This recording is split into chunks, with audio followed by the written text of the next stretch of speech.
فبدل الذین ظلموا قولا غیر الذی قیل لهم۔ اللہ پاک فرماتے ہیں ہماری اس بات کو بھی انہوں نے الٹ کر دیا۔ فبدل الذین ظلموا قولا غیر الذی قیل لهم، جو بات کہی کی تھی اس کے الٹ کر دیا اور بات کو بدل دیا۔ ایسے کیا کہ اللہ پاک نے فرمایا سجدے کی حالت میں جاؤ، تو انہوں نے چہرے دوسری طرف کر لیے اور اپنی پشت دروازے کی طرف کر لی، اپنے آپ کو گھسیٹ کے داخل ہوئے۔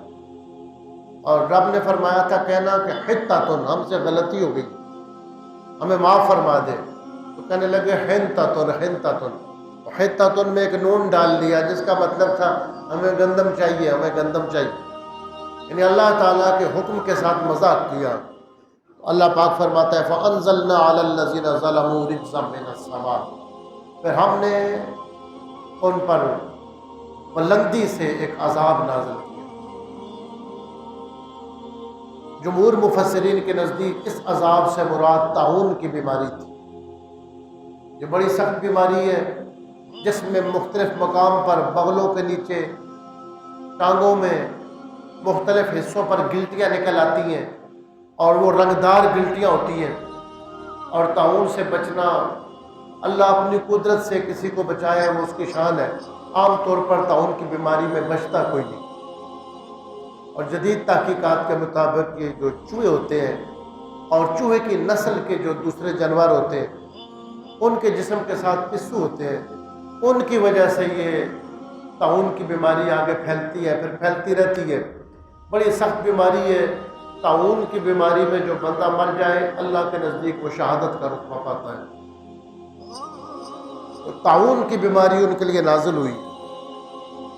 بخاری مسلم میں حدیث مبارکہ بھی ہے کہ طاعون کی بیماری میں مر جانے والے کی فضیلت رسول کریم صلی اللہ علیہ وسلم نے بیان فرمائی۔ بنی اسرائیل پر جو عذاب آیا تھا اس کا یہ حصہ ہے طاعون۔ اب الحمدللہ کافی عرصے سے ہمارے ملک میں نہیں ہے، پہلے پاکستان بننے سے پہلے ایک واقعہ ہوا تھا، طاعون کی بیماری جب آئی تھی اہل علم کا اختلاف ہو گیا تھا۔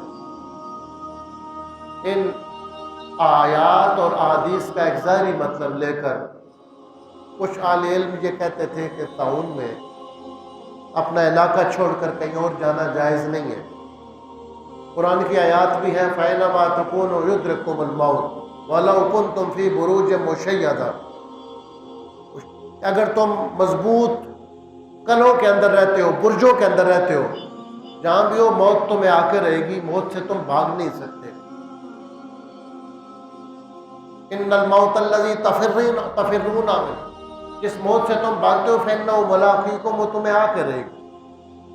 ان آیتوں کا ظاہری مطلب لے کر بعض اہل علم یہ کہتے تھے، مفتیان تھے، بڑے بڑے اہل علم تھے، کہ بیماری کی وجہ سے کسی علاقے میں وبا آ جائے، طاعون آ جائے، وبائی مرض آ جائے تو وہیں پر صبر کرنا چاہیے، اگر شہادت آتی ہے تو شہادت آئے۔ اور اس فتوے کے ساتھ حضرت مجدد اسلام سیدنا پیر مہر علی شاہ صاحب رحمۃ اللہ علیہ اختلاف فرماتے تھے۔ آپ فرماتے تھے کسی بھی مسلمان کی یہ سوچ نہیں ہوتی کہ میں کسی مقام پہ چلا جاؤں گا، موت سے بچ جاؤں گا، تو مسلمان طبیب، مسلمان حکیم یا ڈاکٹر مشورہ دے، آب و ہوا کی تبدیلی کی نیت سے بندہ صحت کے لیے ایک جگہ سے دوسری جگہ جائے تو یہ منع نہیں ہے، یہ اللہ کی تقدیر سے اللہ کی تقدیر کی طرف ہی جانا، اللہ کی زمین سے اللہ کی زمین پر ہی بندہ جاتا ہے۔ اس سے موت سے کسی مسلمان، کمزور سے کمزور مسلمان، کمزور ایمان والا بھی، اس کا یہ سوچ نہیں ہوتی کہ میں کسی چلاکی کی وجہ سے موت سے بچ جاؤں گا۔ تو آپ نے فرمایا کہ اگر اطباء اجازت دیتے ہیں تو پھر بندہ ہجرت کر سکتا ہے۔ آپ کے فتوے کی تائید میں بڑے بڑے علماء آپ کے ساتھ تھے اور کچھ لوگ آپ کے زیادہ مخالف تھے اور آپ پر کفر کا فتویٰ بھی لگا دیا تھا۔ بہرحال آپ کے فتوے کی جو تائید ہوئی تھی وہ اہل علم کے ایک بڑے طبقے نے کی تھی۔ تو صحیح صورت یہی ہے کہ ایسی صورت میں بندہ ہجرت کر سکتا ہے آب و ہوا کی نیت سے، کہ آب و ہوا تبدیل ہو جائے، بدل جائے، کسی دوسرے مقام پہ جا سکتا ہے۔ حضرت عمر فاروق رضی اللہ تعالیٰ عنہ کی دور میں 17 ہجری میں، آپ کے دور خلافت میں جب امواس کا طاعون آیا تھا تو اس وقت لوگ گئے تھے آپ سے پوچھا گیا کہ لوگ ایک جگہ سے دوسری جگہ جا رہے ہیں، تو آپ نے فرمایا کہ یہ لوگ اللہ کی تقدیر سے اللہ کی تقدیر کی طرف ہی جا رہے ہیں۔ ان کو پتہ ہے کہ اللہ تعالیٰ سے ہم نکل نہیں سکتے، جہاں بھی چلے جائیں، تو یہ اگر اس نیت سے جاتے ہیں کہ آب و ہوا بدل جائے گی اور اس مقام پہ چلے جائیں جہاں یہ بیماریاں نہ ہوں، اس میں حرج کوئی نہیں ہے۔ یا ایک بات مجھے یاد آ گئی، غالباً پہلے بھی بیان کی تھی، دارالعلوم دیوبند کا جو فتاویٰ ہے پرانا 2 جلدوں میں تھا، اس میں ایک فتویٰ ہے۔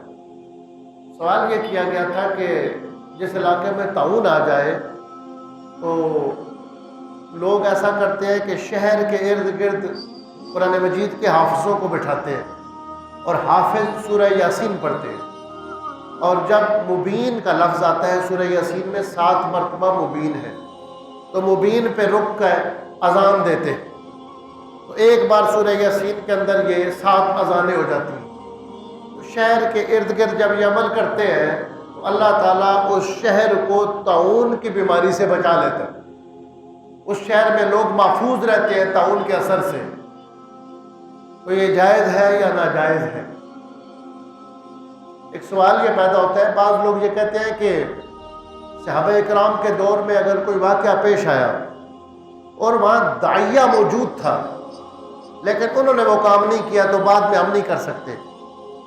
تو سوال یہ پیدا ہوتا ہے کہ حضرت عمر فاروق رضی اللہ تعالیٰ عنہ کے دور خلافت میں جب امواس کا طاعون آیا، داعیہ تو موجود تھا، طاعون موجود تھا، تو صحابہ اکرام نے سورہ یاسین نہیں پڑھی، انہوں نے مبین پہ اذانیں نہیں دی، تو آج یہ عمل ہم کریں جائز ہے یا ناجائز؟ تو فتویٰ یہ دیا گیا کہ یہ عمل جائز ہے، اس لیے کہ بڑے بڑے بزرگوں کا یہ طریقہ رہا ہے، اولیاء اور مشائخ کا یہ طریقہ رہا ہے، اور اس کے اندر ممانعت کوئی نہیں، اللہ رسول نے منع نہیں کیا، ایک تجربے کی بات ہے۔ اللہ کا کلام پڑھتے ہیں، اذانیں دیتے ہیں، جہاں اذان ہو وہاں سے مصیبتیں دور ہو جاتی ہیں، شیطان وہاں سے بھاگ جاتا ہے، خبیث روحیں وہاں سے بھاگ جاتی ہے، تو اذان کی اور یاسین کی برکت جب مل جاتی ہے تو اللہ اس شہر کو اس وبا سے محفوظ فرما دیتا ہے۔